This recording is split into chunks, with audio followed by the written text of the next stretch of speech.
Halo sobat pencinta Donghua, kali ini kita akan melanjutkan cerita Battle Through the Heavens Benua Kaisar. Cerita dan video ini diambil dari channel Nobarta. Tanpa banyak basa-basi, mari kita simak alur ceritanya. Melanjutkan dari cerita sebelumnya. Baiklah, selama Anda bisa membunuh Dausian itu maka semua akan baik-baik saja, ucap Long Qiong. Zian secara alami tahu jika Xiaoyan berkata seperti itu berarti dia memiliki kemampuan untuk bersaing dengan Dausian. Setelah beberapa saat, mata Long Qiong dan Zian tiba-tiba tertuju pada gadis kecil yang dipegang King Moer. Tiba-tiba mata mereka berdua menyusut saat berkata, Ini sebenarnya leluhur, ucap Long Qiong dan Zian seketika mereka membungkuk kepada gadis kecil itu. Kerumunan yang melihat ini sangat terkejut. Bagaimana mungkin mereka tiba-tiba bersujud di depan gadis kecil ini? Selain itu, mereka menyebut gadis kecil ini sebagai leluhur. Sementara mereka semua tertegun dengan adegan ini, Long Qiong dan Zian bergetar saat merasakan garis darah dari gadis kecil itu. Mereka berkata, "Kami menyapa leluhur ras naga," ucap mereka berdua. Sungguh berkah yang luar biasa. Siapa yang menduga bahwa gadis kecil ini sebenarnya leluhur dari ras naga? Ucap Xiaoyan dengan terkejut. Tuan Xiaoyan, keberadaan gadis ini sangat penting bagi suku naga kami. Jika gadis ini mengaktifkan garis keturunan naga, maka itu menjadi kebangkitan dari suku naga, ucap Long Qiong. Zian melirik Xiaoyan lalu menjelaskan. Xiaoyan, gadis kecil itu tidak bisa mengucapkan kata-kata manusia, tetapi memiliki cara unik untuk berkomunikasi dengan suku naga. Ketika terjadi bencana kuno, 10 leluhur saya dari suku naga diubah oleh benua yang lebih tinggi menjadi bentuk roh. Di antara 10 roh hanya ada satu yang selamat. Suku naga kami telah mencari keberadaan leluhur yang selamat selama ratusan tahun. Tetapi suku naga saya tidak menemukan keberadaan jejaknya sedikit pun. Bagi suku naga saya, keberadaan leluhur sangat penting, karena leluhur mampu mengaktifkan garis darah suku naga, ucap Zian. Setelah Zian menjelaskan, akhirnya Xiaoyan mengerti mengapa Long Qiong sangat bersemangat. Ternyata gadis kecil ini merupakan Vena naga yang mampu mengaktifkan garis darah suku naga, ucap Xiaoyan. Kali ini suku naga saya sangat berterima kasih kepada Anda. Jika Patriark Naga tahu, dia mungkin dapat memberikan buah 9 kehidupan sebagai hadiah, ucap Long Qiong. Anda tidak perlu membawa saya ke suku naga. Mungkin ini adalah takdir yang menemukan Anda dengan leluhur suku naga. Untuk masalah buah 9 kehidupan, saya akan mencarinya di reruntuhan kuno, ucap Xiaoyan. Pada awalnya Xiaoyan ingin pergi ke suku naga sebelumnya. Tujuannya adalah untuk menemukan Zian. Karena semuanya sudah terungkap dan Xiaoyan bisa menemui Zian, maka dia tidak ingin terlibat dalam urusan suku naga. Gadis kecil itu tiba-tiba melihat ke arah Xiaoyan dan berkata dengan bahasa yang bisa dimengerti oleh Long Qiong dan Zian. Xiaoyan, leluhur mengucapkan terima kasih kepada Anda, ucap Zian. Setelah itu gadis kecil mengusap alisnya dan setetes darah emas keluar menuju ke arah Xiaoyan. Pada saat yang sama, Nan Ermin berganti jiwa dengan Raja Naga lalu berkata, gadis kecil itu cukup beruntung bisa bertahan hidup. Itu semua berkat Xiaoyan. Kalau tidak, gadis kecil itu akan menjadi budak selamanya di tangan ketua aliansi bayangan, ucap Raja Naga yang mengambil alih tubuh Nan Ermin. Leluhur naga, mengapa Anda berada pada tubuh orang ini? Ucap Long Qiong sekali lagi terkejut dengan adegan yang tiba-tiba ini. Tampaknya status Raja Naga di suku naga sangat tinggi. Raja Naga merasakan aura yang terpancar dari tubuh Zian dan Long Qiong. Dia menghela nafas lalu berkata, tidak terduga bahwa suku naga sangat menurun sedemikian rupa, ucap Raja Naga. Mendengar kata-kata Raja Naga, Long Qiong dan Zian tersenyum pahit.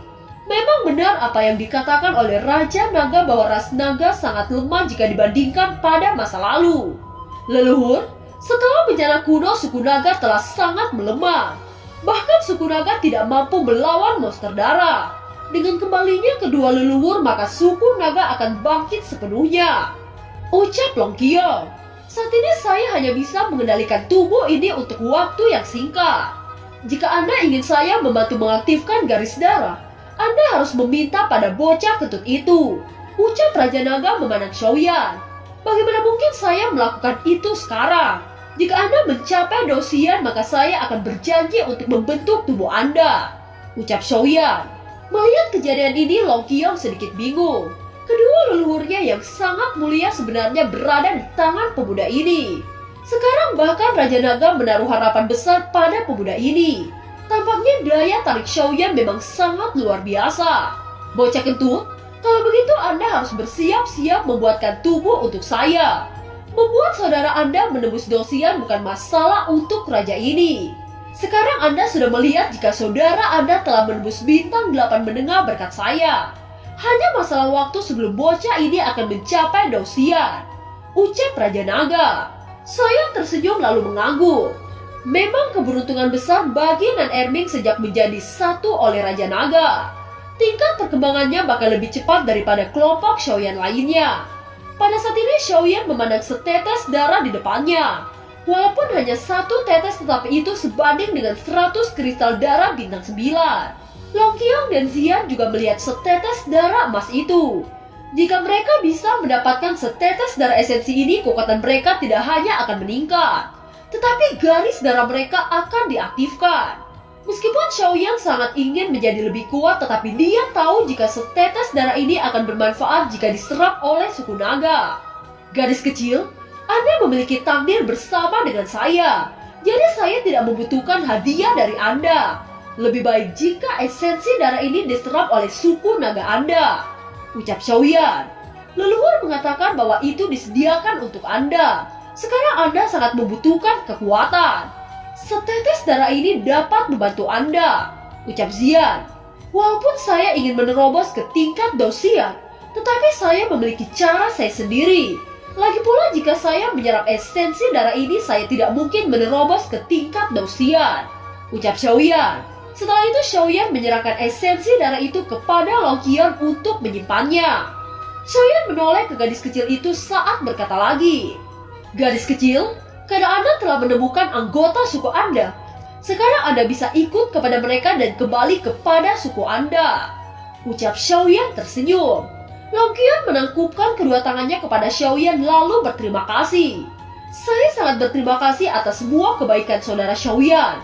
Saya Long Qiong akan mengingat kebaikan Anda selamanya. Ucap Long Qiong. Xiaoyan tersenyum lalu berkata, Anda tidak perlu terlalu sungkan. Zian sudah saya anggap sebagai keluarga saya sendiri.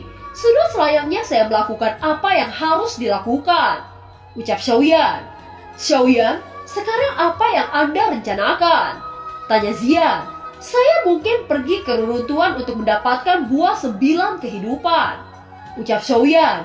Apakah Anda benar-benar ingin pergi ke reruntuhan? Meskipun sekarang kekuatan Anda sangat mengerikan, tetapi masih ada celah jika Anda bertarung melawan Dosian. Ucap Zian.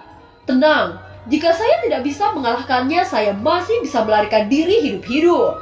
Ucap Xiaoyan tersenyum. Zian hanya memandangi wajah Xiaoyan dengan senyum pahit. Dia tahu jika Xiaoyan memutuskan sesuatu, maka tidak ada seorang pun yang mampu merubah keputusannya. Karena Anda sudah sangat bertekad, maka saya tidak bisa menghentikan Anda. Ketika saya berada di klan, saya akan memberitahu penatua suku untuk membantu Anda. Ucap Zian. Xiaoyan tersenyum dan tidak menolak dengan apa yang dikatakan oleh Zian. Setelah leluhur telah ditemukan, kita harus sesegera mungkin kembali ke suku naga dan melaporkan kejadian ini. Ucap Long Qiong. Xiaoyan, setelah masalah Anda selesai, Anda harus berjanji untuk datang menemui saya. Ucap Zian. Gadis kecil, saya pasti akan mengunjungi suku naga Anda untuk bertemu denganmu. Ucap Xiaoyan menggaruk kepala Zian. Setelah itu Long Qiong berdiri untuk bergegas menuju klan naga mereka. Zian menatap Xiaoyan sebelum akhirnya dia juga berdiri untuk pergi.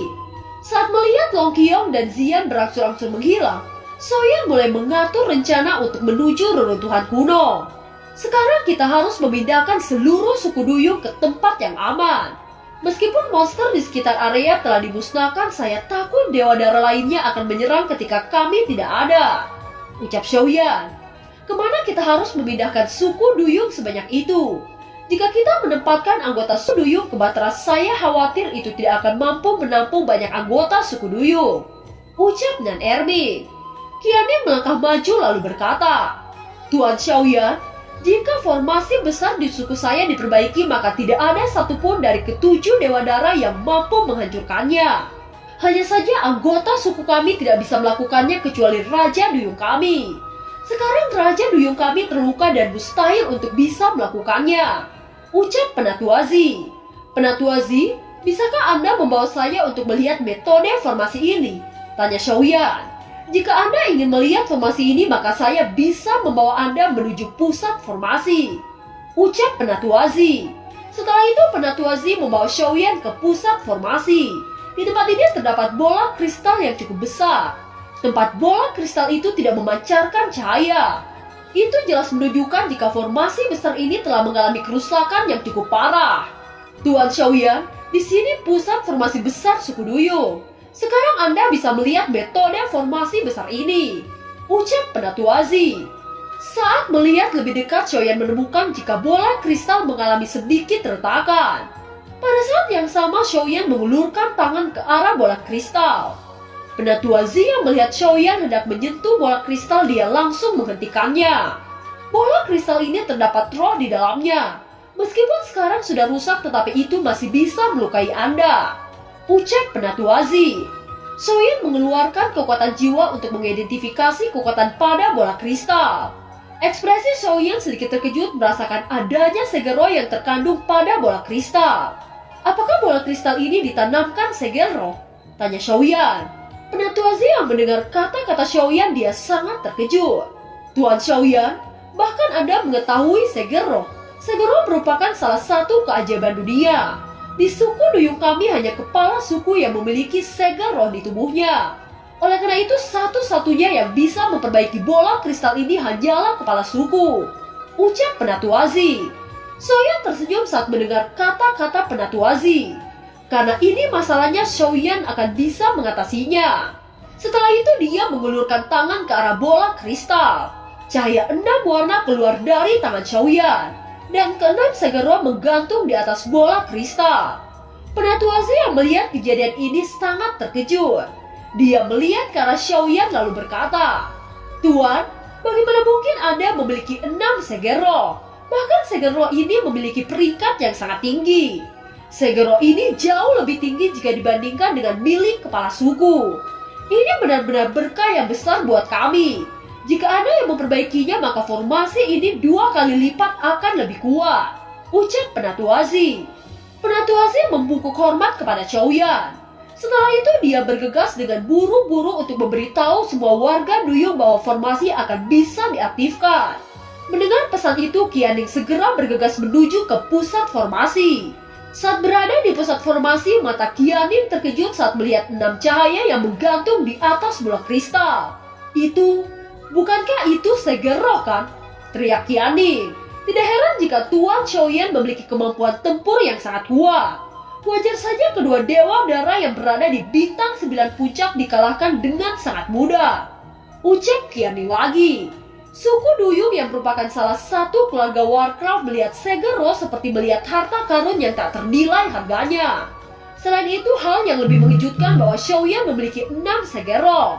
Ke-6 segel roh yang berada di tubuh Xiaoyan membuat mereka sangat cemburu. Pada saat ini Xiaoyan mulai memperbaiki formasi besar suku Duyung. Xiaoyan mengulurkan kedua tangannya ke arah bola kristal. Bola kristal yang redup tiba-tiba memancarkan cahaya yang menyilaukan. Cahaya itu menyebabkan semua orang dipenuhi dengan sukacita. Cahaya yang menyilaukan dengan cepat menuju ke arah pilar-pilar besar. Setelah itu formasi besar bersinar di seluruh suku Duyung. Tidak diragukan lagi ketika formasi diaktifkan, seluruh anggota suku Duyung dipenuhi dengan keributan. Keributan ini karena kebahagiaan mereka yang besar. "Tuan, apakah Anda berasal dari keluarga Warcraft?" tanya Penatuazi. "Penatuazi, Xiaoyan berasal dari ras manusia," ucap Xiaozan. "Jika Tuan Xiaoyan berasal dari ras manusia, mengapa dia bisa menyerap segel roh?" ucap Penatuazi dengan ekspresi bingung.